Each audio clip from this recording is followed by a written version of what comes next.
Welcome, Boston to week 9 of the quarter. This is our last full week together for language arts. Next week is a early release day and an in-service day. Also, I will not be making videos for next week. I will be gone parts of next week as well. So this is sort of your last video for the quarter. And this video is going to be going over your end of quarter 3 test, which you will start this week, and then turn it in by next Monday, and then you'll have some days next week to work on any missing assignments and work on iReady if you need to do that.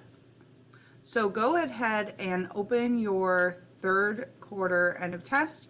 Do not begin it yet, just open it so that you can review it with me. So now that you have your test open, I have it in front of the screen too. There are 3 parts to this test. There are 4 pages, but 2 of those pages are a part of the same part. So the first page here is a summary notes with a summary.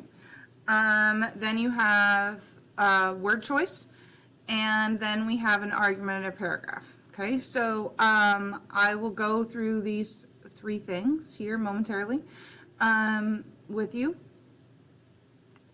At the beginning of the quarter, I showed you this list of essential questions and skills we'd be working on this quarter. A few of these skills we've already assessed. We've already looked at them, and you've demonstrated your ability on. A couple of them we haven't or haven't done as in depth, so we will be doing that on this test. So there are 3 parts. There are 3 skills that we will be assessing. We are assessing the argument and paragraph with multiple sources. We are assessing summarizing an article, and we're assessing number 6. I can explain how word choice affects how information is perceived. So we are assessing 1, 5, and 6. From these skills, the other 3 have been assessed already this quarter. Okay, so let's look at each of those skills together and what you need to consider when you are doing that part of the assessment. So skill, this isn't skill 1, this is skill 5, but it is the first part of your assessment is to summarize an article. Okay, so I've given you the option here to summarize any article that you've read this quarter, and I have linked those on your assessment right here. Choose one story we read this quarter from How They Croaked and summarize it. So you have probably done some of that already before. You may reference your old work. All of the tests that I always give you are open book, open note, just not open people. In other words, don't get someone else to tell you what to do on it, but you can look at your notes, you can look at old stories, you can look at old videos I've made, etc. You can do all that. But don't ask for your buddy to do it for you or tell you what to write, right? Okay, so on this skill, a couple of things that I want to point out that I see to be the biggest problems with the summary notes and the summaries. One is that when you include who the article is about, don't just write their name. You also need to include any of the most important information that the text said about that person. Why they're important, who are they, what important information does the text share. The text does not give you every detail about their life from How They Croaked, but it does give us a little bit about why they're important and why we're even talking about them. So you need to include that information, okay? Same goes for the when question. When you give the date, don't just give me dates, okay? You also need to include what the text says is important about that time period in history. In How They Croaked, there's usually some medical information about that time period in history. That might be important to include. With Marie Curie, there is a lot of information about being a female scientist and that time in history with scientists. That might be important to include. Okay, so it depends on which article you're choosing to summarize, but make sure that you include what was important about that time in history. And then finally, make sure you get the what part correct.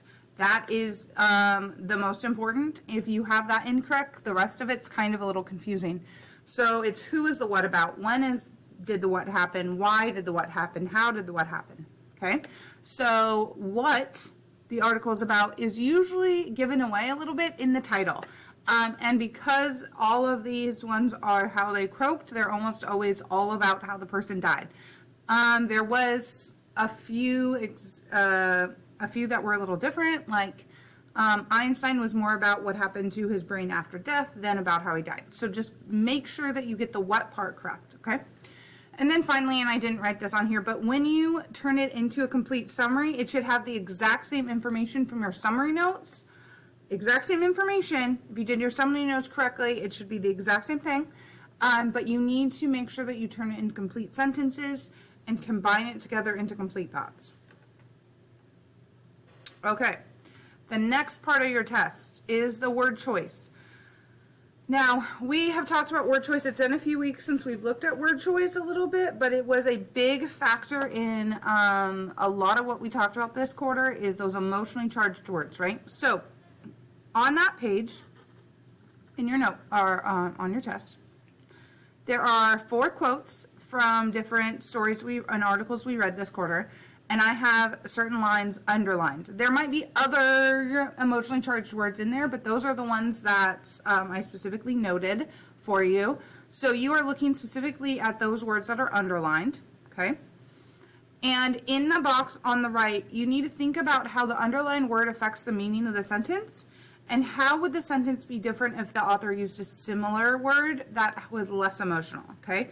So in, for instance, if there's a place that says like, the atrocities of the colonizers were hard to ignore, if they change the word atrocities to the actions of the colonizers were hard to ignore, way less emotional of a sentence. So that's what you are trying to kind of talk about, is explain the emotions behind that word and how it changes the intended meaning of the sentence when you read that specific word, and how it's emotionally charged. How does it make, well, you might not feel anything about the sentence, but what do you think the author intended to do by using those emotionally charged words? Okay. And then finally, the last part is your paragraph plan and paragraph, which is why we have 2 pages, because you're going to plan it first. Planning it is not an option. You have to make sure that you have evidence before you start writing. Have quotes here. If you don't do the whole thing, if you don't do this part, okay, you can add that when you write, but make sure you have evidence ahead of time. Make sure you know what your topic's going to be, and make sure you have evidence. Okay, so in your argumentative paragraph, first, have to have at least 2 sources. I linked on your document here all the texts we read this quarter, so you can click there, you can look through them, you can get to them other ways too, but I put it right on the assessment, so you should be able to find it easily. Make sure you use 2 different articles. Don't find 2 quotes from the same article. 2 different articles, okay? Add emotionally charged words in your explains. So when you do your explains, use those words like atrocious and awful and horrifying and joyful, things that have emotional charge behind them that try to help persuade the reader to your point, okay? Introduce every single quote, including the author and title of the article it came from. That's a big issue that I see a lot of people still doing, is that you're using quotes, but you're not introducing them ahead of time. You can't start a sentence with a quote. You have to start a sentence with your own information, and then the quote follows, okay? And then plan first. I said this already. You have to have evidence before you start writing. You got to make sure you know what your topic is and you know where your evidence is coming from. And then finally, stay on topic. So you'll notice that this is the same prompt we had at the beginning of the quarter, and so I'll be able to compare how much you've grown as a writer this quarter. But at the beginning of the quarter, some people just kind of ranted on this topic and never really got to the point. So make sure that you're really clear that history textbooks should or should not be treated as absolute fact, and then have evidence to back it up. Don't just start ranting about history in general. Okay? So those are the main pointers of this. I will still be meeting with you all one-on-one this week, so if you have any part that you're confused about, you can ask me then, and good luck.